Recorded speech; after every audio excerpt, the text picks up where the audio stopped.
Hello there, welcome to Heart Explained Therapy. Now, this is going to be called How to Be a Good Parent. Does anybody know the answer to this? Well, I'm going to tell you something now to open up your perspective on why I think we need training on being a parent. When you learn to drive a car, you don't just get in a car and you're good to go. You need to learn how to drive, and you need to gain a qualification with a teacher who trains you and you pass a test. When you go to a job, whatever job it is, you need to do training online and practical stuff. When it comes to creating a life form and passing on all these skills that you have developed in your life, you can go away and have as many children as you want, and no one will check if you are a good parent. And in the worst case scenario, you're going to have the likes of children that are going to be bad kids, and bad kids grow into bad adults, and they have kids again. And this is basically the story of evolution. So what can we do now in the year 2020 to change this process, to sit back and say, how can we be a better parent? Is there a training course that we can do? I mean, even when you're pregnant, you go to a breathing class. You go to a breathing class to give birth, but there's no teaching after you have the baby. There is nobody to help you. Now, you can look upon the lessons that you learn from your mum and dad, and you have to choose which ones were good and which ones were bad. Now, again, for me, this is a flip of the coin. If you didn't mind your dad drinking every night, you won't think it's bad to drink every night in front of your child, and you're passing on something that's actually quite bad, but something that you don't class as bad. So leaving it up to your own sort of learnt behaviour is actually the thing that caused the problem in the first place. So we need training on how to be a good parent, because at the moment we have a lot of crime, we have a lot of mental disorders, we have teenagers committing suicide, we have knife crime with teenagers at the highest, we have kids as young as 5 getting an antidepressant because they've got ADHD, a disorder that we think because they are hyper and they are, you know, having bad behaviour at school and at home, we are looking at that as a mental imbalance of chemicals in that kid's brain, and we're not looking at the parents. We're not putting the microscope on, hold on a sec, does 18-year-old Tiffany know how to bring up a 5-year-old kid? And we're not asking these questions.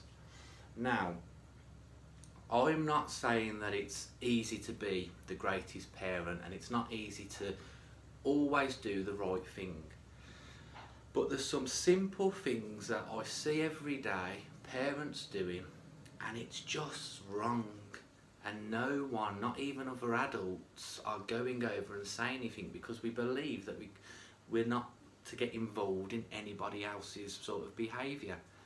So it's crucial that people make more videos like this to get it out there and say, right, you're not bad parents, you're unconscious parents. You have no knowledge on what to do as a parent. And it starts by reading books and educating yourself on videos like this. This is the stuff that I see, and then I'll give you tips on how we can all be better parents. And it's quite easy in the end of what we need to do. It's not actually as difficult as you think. It's more understanding, you know, how you work than really anything else. But the unconscious behaviour that I see is, first of all, when you shout and discipline your child.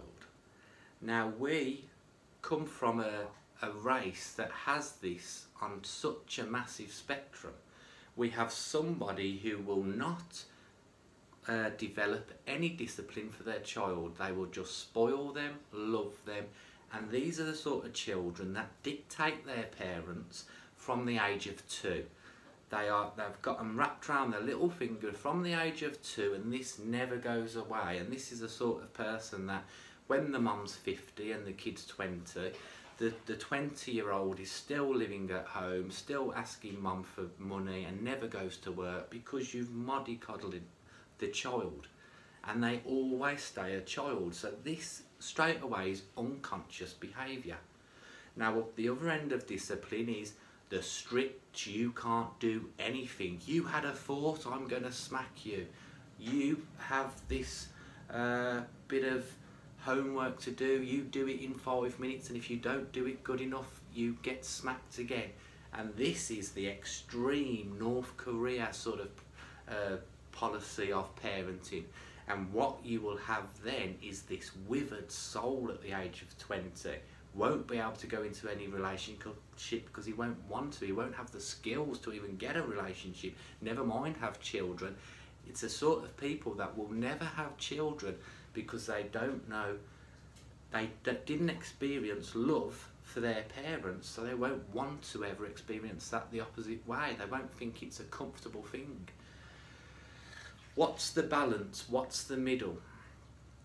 I believe that we do have to have a level of discipline for children. We have to set boundaries. Now I think that you also never have to shout or hit a child. If you are hitting your child, that is you being a bad parent. I'm sorry, but you have allowed behaviour to form from the age of 3 up until the whatever age it is. And if you have to ever shout or slap your child, then it's just bad parenting. And this happens, I see this all the time in shops where the kid is screaming and the parent is saying to the kid, you're embarrassing yourself. And to me, I see that that child is embarrassing you as a parent because you've not set any boundaries of you're the parent. As a parent, they should do what you say, but not through the iron rod of fear. It's because they have learnt respect. They love you because you love them, and they respect you because you respect them.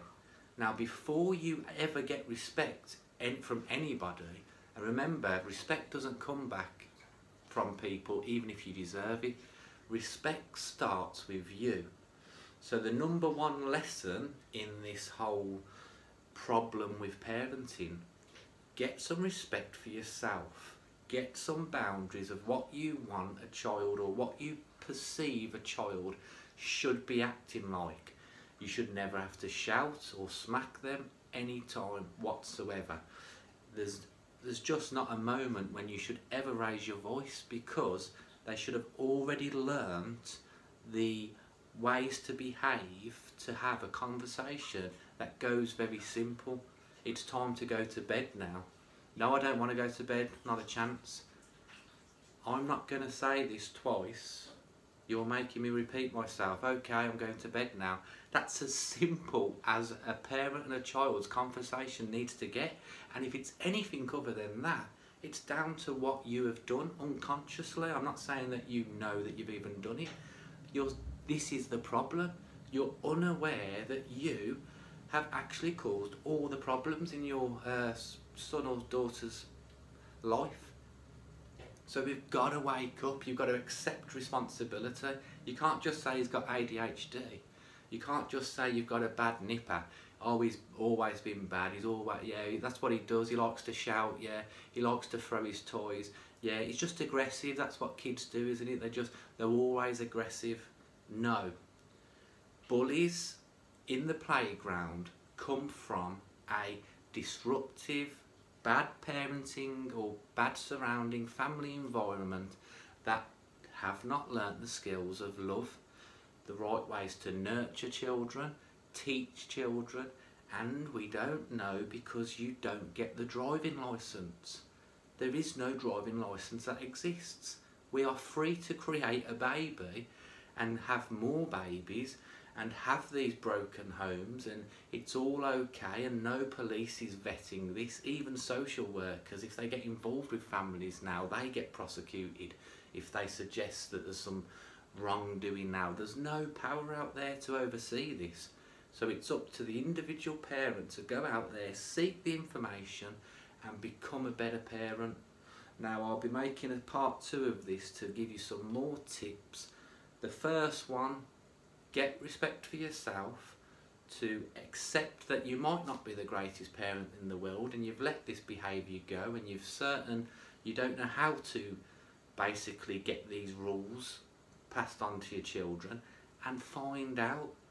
I know that there's people out there that let their kids sleep in their bed till an older age, yet they have never looked online on YouTube for a 10-minute video on how to get the kid to sleep in their own bed. Now, is that the 5-year-old child's fault? Or is that the parent who's not taking control of the situation? And you think that you're doing it through love and it's just a nice thing to do. It's disrupting for you and it's disrupting for the kid, and it causes bad problems in the future. You're just digging a bigger hole for yourself. So I hope that helps. Look out for part 2.